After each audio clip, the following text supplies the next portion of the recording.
What does it mean to celebrate a movie that gets so much right but also gets some things wrong? Today, we're diving into To Wong Foo. Thanks for Everything, Julie Newmar, a 1995 comedy that dared to put drag queens front and center in mainstream Hollywood, and asking whether its good intentions were always enough. To Wong Foo follows three drag queens, Vida, Noxeema, and Chi-Chi, who win a drag competition in New York City and set off on a road trip to Los Angeles. Their car breaks down in Snydersville, a sleepy, drab little town in the middle of nowhere, and they end up stranded there for a weekend. What follows is a fish-out-of-water story, where the queens essentially transform the town, bringing color, confidence, and community to people who desperately needed all three. It is charming, funny, and visually spectacular from start to finish. Before we even get into the story, it is worth pausing on how stunning this film looks. Costume designer Marlene Stewart created three completely distinct visual identities for each queen. Vida wears sweeping, glamorous dresses with oversized hats straight out of the 1950s. Noxeema dazzles in glittery disco looks. Chi-Chi rocks bold, leg-bearing Chicana-inspired fashion from the 80s.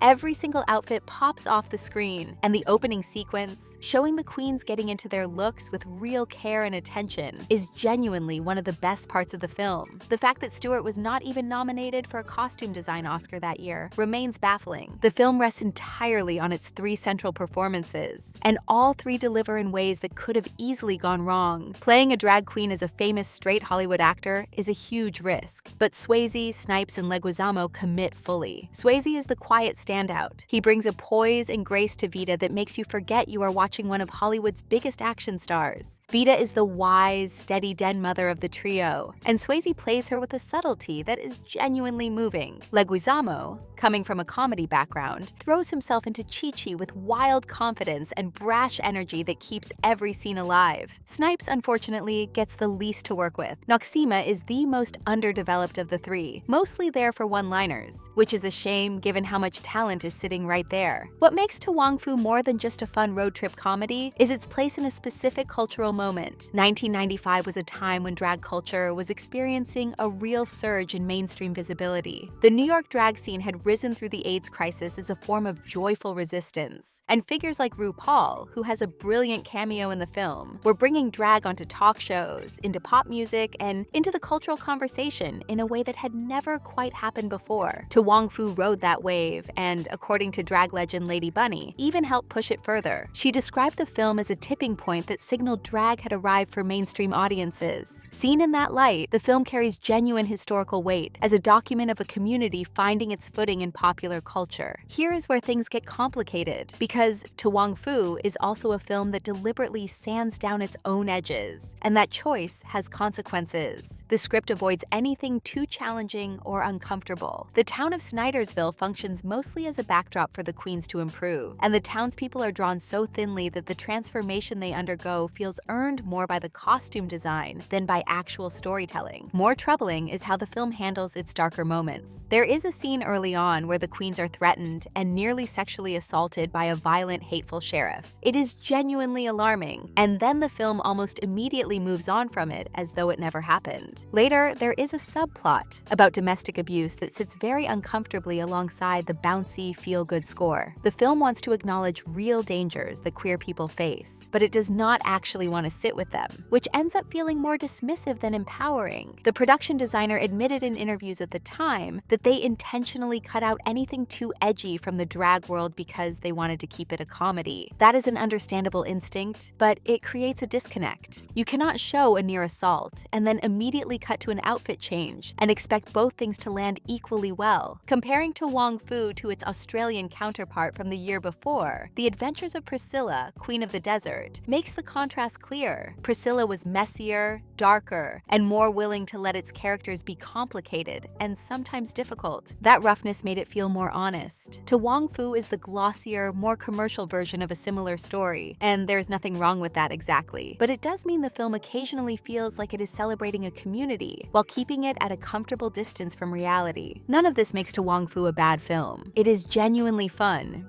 visually gorgeous, and carried by performances that are far better than they needed to be. It also arrived at exactly the right moment and helped push drag culture further into the mainstream at a time when that visibility really mattered. This is Ladies First, watching women in movies. Here, we empower women by reviewing and discussing films that highlight their stories, struggles, and achievements. Don't forget to like, subscribe, and share your thoughts in the comments.